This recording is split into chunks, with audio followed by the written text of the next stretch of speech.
Praise the Lord. Good morning. கர்த்தர் நல்லவர், அவர் கிருபை என்றும் உள்ளது. ஏசாயா 55 அதிகாரம் 2 வசனம்.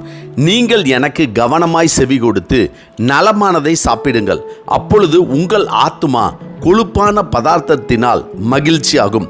ஏசாயா 55 அதிகாரம் 2 வசனம். நீங்கள் எனக்கு கவனமாய் செவி கொடுத்து நலமானதை சாப்பிடுங்கள், அப்பொழுது உங்கள் ஆத்துமா கொழுப்பான பதார்த்தத்தினால் மகிழ்ச்சியாகும் என்று கர்த்தர் ஏசாயா தீர்க்கதரிசி மூலமாக நமக்கு சொல்கிறார். இன்றைய உலகில் மனிதன் தன் சரீர பசிக்காகவும் உலக ஆசைகளுக்காகவும் பணத்தையும் உழைப்பையும் செலவழிக்கிறான். ஆனால் அவனுடைய ஆத்துமா இன்னும் தாகமாகவே இருக்கிறது. இந்த வசனம் நம் ஆத்தும பசியை ஆற்றும் உண்மையான வழியை நமக்கு கற்றுக் கொடுக்கிறது. மேலும், ஓ தாகமாய் இருக்கிறவர்களே, நீங்கள் எல்லோரும் தண்ணீர்கள் அண்டைக்கு வாருங்கள். பணமில்லாதவர்களே, நீங்கள் வந்து வாங்கி சாப்பிடுங்கள். நீங்கள் வந்து பணமுமின்றி விலையுமின்றி திராட்சரசமும் பாலும் கொள்ளுங்கள் என்றும், கர்த்தருடைய சமூகத்தில் வாசமாய் இருக்கிறவர்கள் திருப்தியாக சாப்பிடவும் நல்ல வஸ்திரங்களை தரிக்கவும் செய்வார்கள் என்றும், இதோ நீ அறியாதிருந்த ஜாதியை வரவழைப்பாய். உன்னை அறியாதிருந்த ஜாதி உன் தேவனாகிய கர்த்தரின் நிமித்தமும் இஸ்ரவேலுடைய பரிசுத்தரின் நிமித்தமும் உன்னிடத்திற்கு ஓடி வரும். அவர் உன்னை மேன்மைப்படுத்தி இருக்கிறார் என்றும் ஏசாயா தீர்க்கதரிசி சொல்லியிருக்கிறார். இவ்வுலகில் நிலையற்ற மற்றும் திருப்தி தராத விஷயங்களுக்காக நம் நேரத்தையும் உழைப்பையும் வீணாக்க கூடாது. கர்த்தருடைய வார்த்தைகளுக்கு கவனமாய் செவி கொடுக்கும் போது ஆத்மாவிற்கு உண்மையான மன அமைதியும் நிறைவும் கிடைக்கும். கர்த்தர் கொடுக்கும் நன்மைகளை அனுபவிக்கும் ஆன்மா கொழுப்பான சிறந்த உணவை உண்டது போல பரிபூர்ண மகிழ்ச்சி அடையும். உலக இரைச்சல்களுக்கு மத்தியில் தேவனுடைய சத்தத்தை கேட்க நம் காதுகளை பழக்க வேண்டும். சரீரத்திற்கு சத்தான உணவு எப்படி முக்கியமோ அப்படியே நம்முடைய ஆத்மாவிற்கும் தேவனுடைய வசனம் முக்கியம். தீமையான உலக காரியங்களை நம் சிந்தனையில் சேர்க்காமல் நன்மையான காரியங்களை உள்வாங்க வேண்டும்.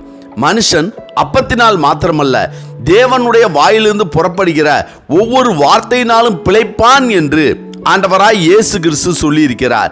அவருடைய ஜனங்கள் அவர் வார்த்தையின்படியே எகிப்திலிருந்து புறப்பட்டு சீனாய் வனாந்தரத்திலிருந்து கர்த்தர் சொன்ன கானான் தேசம் வரும் வரை 40 ஆண்டுகள் கர்த்தர் கொடுத்த மன்னாவை புசித்து நடந்து வந்தார்கள்.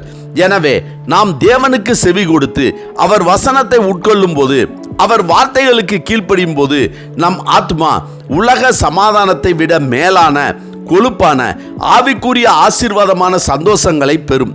ஆகவே கர்த்தருக்கு பிரியமானவர்களே, நம்முடைய வாழ்க்கையில் நாம் தாகம் இல்லாமல் பசி இல்லாமல் ஆசீர்வாதத்தோடு மேன்மையாக இருக்க வேண்டும் என்றால், பரிசுத்த வேதாகமத்தில் எழுதியுள்ளபடி கர்த்தர் வெறுக்கிற காரியங்களை நாமும் வெறுத்து, அவர் அருவருக்கின்ற காரியங்களை நாமும் விட்டுவிட்டு, அவர் புசிக்கலாகாது குடிக்கலாகாது என்பனவற்றை நாமும் விலக்கி வைத்து கர்த்தருடைய கட்டளைகளுக்கு கீழ்ப்படிந்து அவருடைய சொற்களின்படி அவரிடத்தில் வாசமாய், அதாவது அவரிடத்தில் பிரியமாய் இருந்தோமானால் நம் தாகத்துக்கு ஜீவ தண்ணீரையும் நம் பசிக்கு மன்னாவையும் கொழுமையான பதார்த்தங்களையும் நம்முடைய முகத்திற்கு அவருடைய வெளிச்சத்தையும் நம்முடைய இருதயத்திற்கு அவருடைய சமாதானத்தையும் உடல் ஆரோக்கியத்தையும் மேன்மையையும் கொடுத்து ஆசீர்வாதமாய் வாழ வைப்பார். மேலும் வீணான காரியங்களுக்காக நம் வாழ்வை செலவழிக்காமல் தேவனுடைய வார்த்தைக்கு கவனமாய் செவி கொடுப்போம்.